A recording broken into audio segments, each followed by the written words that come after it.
जय माता दी। T watch education channel में आपका स्वागत है। दोस्तों, क्या आप जानते हैं कि करवा चौथ के दिन पूजी जाने वाली करवा माता आखिर कौन है? क्या वह कोई पौराणिक देवी है या वह किसी पतिव्रता स्त्री की अलौकिक शक्ति है? आज हम जानेंगे करवा माता की संपूर्ण कथा और उस शक्तिशाली रहस्य को जिसके कारण यमराज को भी करवा के पति को जीवनदान देना पड़ा था।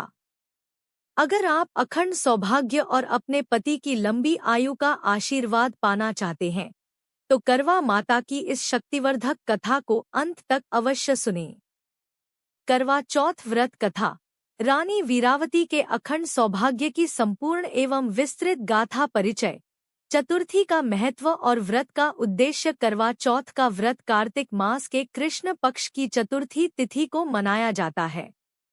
यह व्रत केवल पति की लंबी उम्र के लिए ही नहीं, बल्कि सौभाग्य, ऐश्वर्य और दाम्पत्य प्रेम की दृढ़ता के लिए भी रखा जाता है।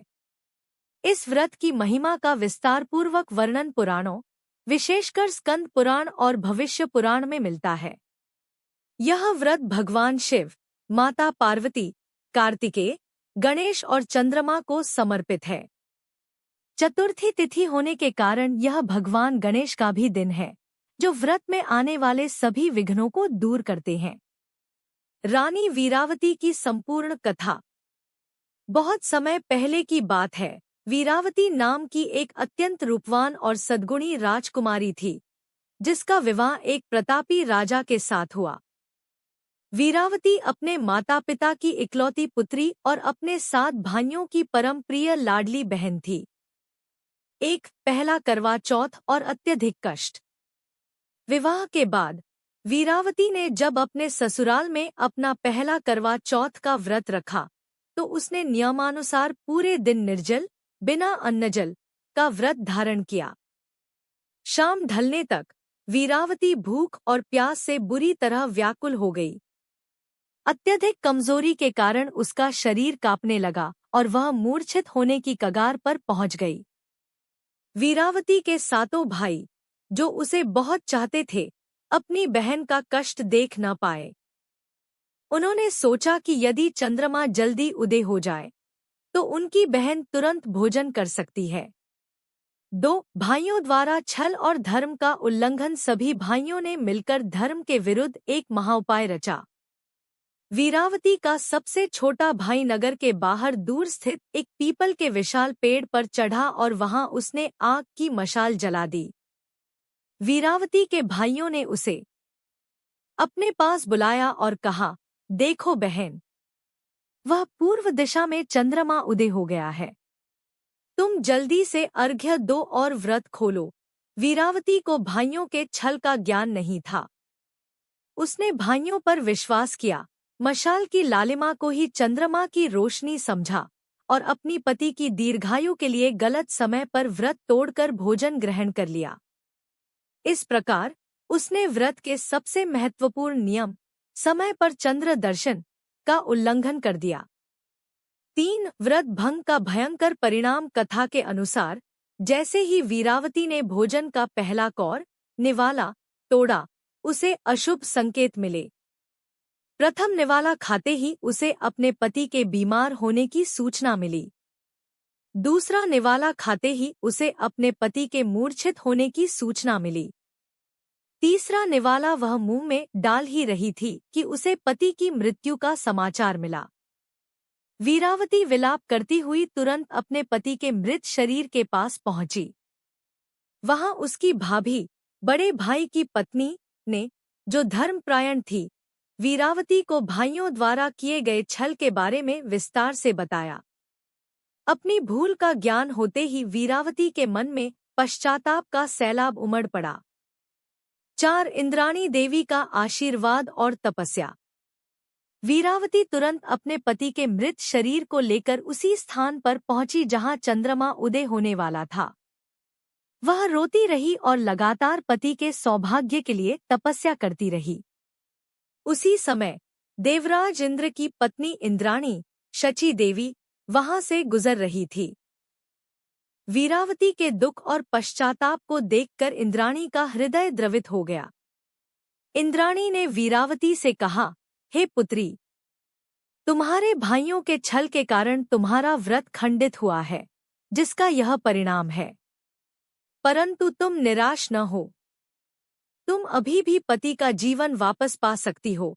इंद्राणी ने वीरावती को मार्गदर्शन दिया कि वह पूर्ण 12 मासों 12 महीनों की सभी चतुर्थी तिथियों का व्रत, जिन्हें चौथ व्रत कहते हैं, विधि विधान से करे और अगले वर्ष करवा चौथ का व्रत पूर्ण निर्जल श्रद्धा के साथ करे।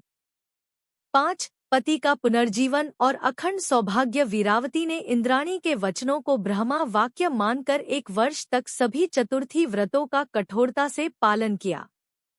जब अगले वर्ष करवा चौथ आया तो वीरावती ने पूर्ण अखंड निष्ठा से व्रत किया और सही समय पर चंद्रमा को अर्घ्य दिया। वीरावती के इस सच्चे प्रेम, पश्चाताप और पूर्ण व्रत के प्रभाव से उसके पति के शरीर से यमदूतों का प्रभाव समाप्त हो गया। अंततः वीरावती का मृत पति पुनः जीवित हो उठा और उन्हें अखंड सौभाग्य की प्राप्ति हुई। कथा का मुख्य संदेश। यह कथा हमें सिखाती है कि व्रत का नियम और उसकी विधि सर्वोपरि है।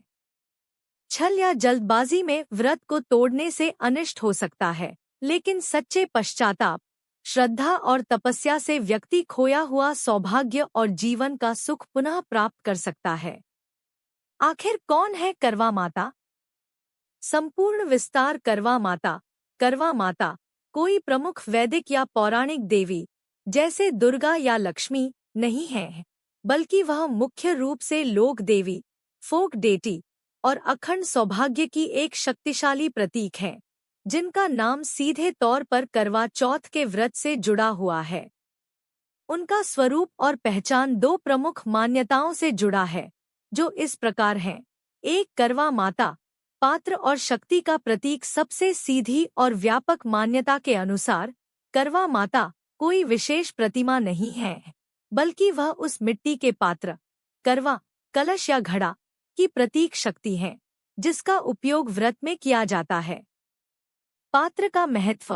करवा चौथ पर जिस करवा में जल भरकर चंद्रमा को अर्घ्य दिया जाता है, वह पात्र सौभाग्य, पवित्रता और दाम्पत्य प्रेम की शक्ति का प्रतीक होता है।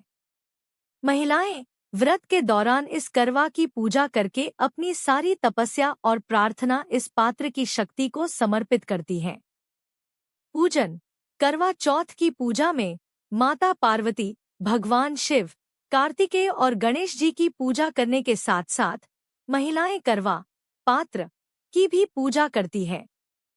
इस पात्र को ही करवा माता का स्वरूप मानकर पूजते हैं। शक्ति का अवतरण। माना जाता है कि पूजा के समय करवा पात्र में ही देवी सती पार्वती का प्रथम स्वरूप की अखंड सौभाग्य शक्ति का अवतरण होता है, जो पति को दीर्घायु प्रदान करती है। इस प्रकार करवा माता उस व्रत शक्ति और भक्ति की ऊर्जा का नाम है जो पात्र के माध्यम से प्रकट होती है। 2. करवा माता, पतिव्रता स्त्री की पौराणिक कथा। एक दूसरी लोक कथा करवा नाम की एक अत्यंत पतिव्रता स्त्री से जुड़ी है, जिनके अलौकिक साहस और पतिव्रत धर्म के कारण उन्हें माता के रूप में पूजा जाने लगा। यमराज से करवा का संघर्ष। कथा के अनुसार करवा नाम की एक धर्मनिष्ठ स्त्री थी, जो अपने पति से अत्यधिक प्रेम करती थी। एक दिन उसका पति नदी में स्नान कर रहा था, तभी एक मगरमच्छ ने उसे पकड़ लिया। पतिव्रता करवा ने तुरंत अपने पति को मगरमच्छ के चंगुल से बचाने के लिए एक कच्चे धागे से मगरमच्छ को बांध दिया। अपने पतिव्रत धर्म की शक्ति के बल पर करवा सीधे यमराज, मृत्यु के देवता, के दरबार में पहुंची और मगरमच्छ को मृत्युदंड देने का आग्रह किया। जब यमराज ने मगरमच्छ को मृत्युदंड देने से मना कर दिया, तो करवा ने अपने तप की शक्ति से यमराज को श्राप देने की धमकी दी कि वह उनके राज्य का नाश कर देगी। करवा की अदम्य शक्ति और पतिव्रत धर्म से भयभीत होकर यमराज ने न केवल मगरमच्छ को यमलोक भेज दिया, बल्कि करवा के पति को भी दीर्घायु का आशीर्वाद देकर मुक्त कर दिया। इस घटना के बाद उस पतिव्रता स्त्री करवा को उसके अलौकिक साहस और शक्ति के लिए करवा माता के नाम से पूजा जाने लगा। यह कथा बताती है कि एक पतिव्रता स्त्री की शक्ति स्वयं यमराज को भी विचलित कर सकती है। 3. आध्यात्मिक और सांकेतिक पहचान। निष्कर्ष। वास्तव में करवा चौथ के दिन मुख्य रूप से 5 देवों की पूजा होती है: शिव, पार्वती, कार्तिकेय, गणेश और चंद्रदेव। करवा माता इन 5 देवों द्वारा सौभाग्य और दीर्घायु प्रदान करने वाली शक्ति का ही एक स्थानीय नाम है। वह निम्नलिखित का प्रतिनिधित्व करती हैं।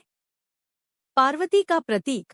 करवा माता देवी पार्वती के अखंड सौभाग्य और उनके पतिव्रत धर्म का प्रतीक हैं, क्योंकि पार्वती ने भी शिव को पाने के लिए कठोर तपस्या की थी। गणेश का आशीर्वाद। चतुर्थी तिथि होने के कारण गणेश जी सभी बाधाओं को दूर करते हैं, जिससे व्रत सफलतापूर्वक पूरा होता है। समूह शक्ति। करवा माता पूजा में सम्मिलित सभी सहेलियों और सासू माँ, जिन्हें करवा चौथ पर दान दिया जाता है, के सामूहिक सौभाग्य की शक्ति का प्रतिनिधित्व करती है। संक्षेप में, करवा माता उस निष्ठा, भक्ति और त्याग की ऊर्जा का नाम है जो एक पत्नी अपने पति के कल्याण के लिए पूरे दिन निर्जल रहकर अर्जित करती है। तो दोस्तों, यह थी करवा माता की वह अद्भुत और प्रेरणादायक कथा। यह हमें सिखाती है कि सच्ची भक्ति, निष्ठा और पतिव्रत धर्म की शक्ति संसार की सबसे बड़ी शक्ति है, जिसके सामने स्वयं मृत्यु के देवता भी झुक जाते हैं। आप भी करवा माता और माता पार्वती से अखंड सौभाग्य का आशीर्वाद प्राप्त करें। अगर आपको यह कथा पसंद आई हो तो इसे लाइक करें, शेयर करें और ऐसे ही अद्भुत धार्मिक ज्ञान के लिए हमारे चैनल टी वॉच एजुकेशन को सब्सक्राइब करना न भूलें। प्रेम से बोलिए जय करवा माता।